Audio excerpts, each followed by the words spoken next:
Hey, what's up everyone, Ryan here again, this time coming at you with an overhaul of my 2011 MacBook Pro. In here I'm currently running a 750GB 5400 RPM regular hard drive, the spindle variety, not an SSD, but what I do want to show you is my upgrade to a new Crucial M4 256GB solid state drive that I unboxed in a previous video. Here I will be reviewing it and seeing how much faster it will make my computer run. In addition to that, I'm going to be adding 16 gigabytes of RAM just to boost my video editing performance a little bit as well. But overall, I think the upgrade to this new SSD is going to be solid. Pun very much intended. So here we go. Before I show you the new installation procedure, I want to show you the old boot up speed just to see a comparison speed-wise how quickly this computer will load up and boot to my desktop. So I don't want to have to make you sit through that entire time. That's why I sped it up here and I'm letting you just see it in faster speed. We'll let you know that it took a total of 90 seconds, minute and a half to boot up off of the original hard drive. Now we're going to go ahead and replace this SSD and see how much the speeds improve. Alright, now that I got the laptop flipped over, I've taken out the 10 total screws. There are 7 smaller ones and 3 larger ones, all Phillips 00 that you'll have to use. It was not too hard to take these out. Definitely recommend using a blanket or towel underneath to hold the screws in place and also keep the Mac from not getting scratched. After this, we're just going to have to pop the cap and see what's inside. Obviously I had a little bit of a harder time than expected opening this up. The cover was held in place by a couple of snaps in the bottom, so you did have to apply a little bit of force. Eventually it did come off though after, again, just a little bit of trial and error. So there we go, the cover is off. You can see the bottom, the fans did leave a lot of dust down there. Let's see if I can focus a little bit better. There it is. So definitely going to be cleaning that off as well. So I'm going to put the cover down and we can take a look inside of this thing. So you can definitely tell with this Mac, obviously the 2011 Mac versus the new Retina display Macs, the parts are very clear and distinguishable. You can see the hard drive, the optical drive, and the RAM obviously in their individual parts. So the first thing I'm going to do just to be safe is remove the battery, then change the RAM, take out the hard drive, put the new stuff in, and close it back up again. I will catch you in a minute.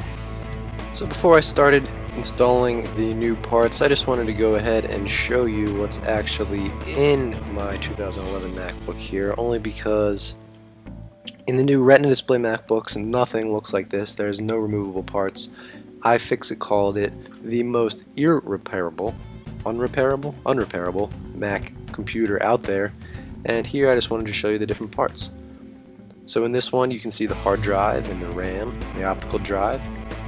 Again, there's the battery connector that you're going to have to disconnect in order to protect yourself from any accidental electrostatic discharge. Also, it's connected to the batteries, you can see in the top right. Well, that pretty much brings us to the end of all of the old parts. Gonna go now ahead into installing the new parts. Probably won't be able to bring you any video of that, only because it's going to be tough to be unscrewing and videoing and talking to you all at the same time. So I'll probably do something similar to this, just put some more pictures of the newly installed hardware and then give you a little overview at the end. I'll see you then. Alright, so here it is, a finished product. Got the new RAM and hard drive in there now. Here's the Corsair Memory I installed in the Mac. Never really told you any specs. This is 16 gigabytes, 2x8 gigabytes of DDR3 1333 megahertz memory. It's compatible with this generation Mac, even though they only sell a maximum of 8 gigabytes on Apple's website. You can install up to 16 gigabytes. So that's it. I'm going to go ahead and screw the top back on, flip it around, boot it up, install all of my old settings back on with Time Machine, and show you how quickly this bad boy can run. So unfortunately I was unable to record myself installing and restoring OS X back onto my computer. So instead I'm just going to give you a little general overview of what you're going to have to do in order to get yourself back up and running.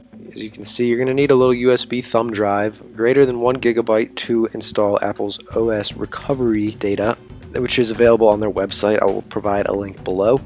You'll also need another hard drive. I'm using a Time Machine hard drive, as you can see from the FireWire. This hard drive will be used to recover your old data. Hopefully you've been using a Time Machine to back up all of your data on your Mac, so now it will be very easy for you to restore all of your data onto your new SSD here. Again, make sure that that backup is no bigger than the size of your SSD, or else you're not going to be able to fit it. So you might have to go and delete some music and videos and programs and stuff that you aren't using as much on your backup files in order to get that backup to transfer successfully onto your new and smaller, most likely, SSD. After that, all you're going to have to do is wait for Time Machine to restore files to your new hard drive. It will take about 30 minutes or so, as it did for me, but maybe for you it'll be a little longer or shorter depending on the size of your SSD and how many files you actually have to transfer. If you do not back up your files with a Time Machine hard drive, you can just use that recovery flash drive in order to reboot to OS X and start over fresh without having to go through the recovery process. Alright everyone, the upgrade is finally complete, and I'm going to go ahead and show you how quickly this MacBook Pro will now turn on after we've upgraded it to a sweet 256GB solid state drive, and also up the RAM to 16GB as well. So without further ado, let's get this thing on and see how fast it goes. Now remember, originally the time was about 90 seconds, and here I'm not even going to speed the time up because it just goes so quickly this time. So we're already at the Apple screen. Little pinwheel. Blue screen is up, and we've loaded. Quicksilver has now launched, and I believe we're ready to go.